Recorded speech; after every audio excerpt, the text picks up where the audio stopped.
Yoruba Nation Day 28 ló pé lénìí.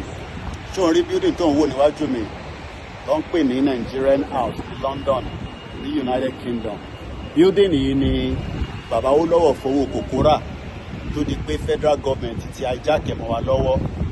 Sórí níjọ́ náà lọ́hùn owó kòkó ni lénìí ọ̀pọ̀lọpọ̀ wa ò lè lọ sóko torí pé kí ni àwọn Fúlàní ti ṣe ọṣẹ́ fún wa nínú orílẹ̀-èdè wa, wọ́n ń pa wá wọ́n jẹ́ ká dá oko.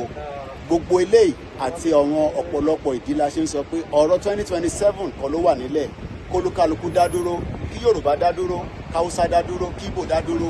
Òun nìkan ní solution tó wà nílẹ̀, and that is why we are asking for a peaceful dissolution out of the union called Nigeria that was put together by Britain in the 1914 fraudulent amalgamation.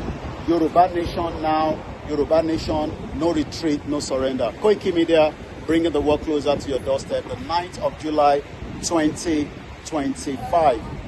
28th day of the Yoruba Nation movement as I continue my own peaceful movement right in front of the Nigerian High Commission, giving them exactly what we know how to do best, creating the awareness and passing the message, and the message will continue to be passed until we are delivered from the fake union.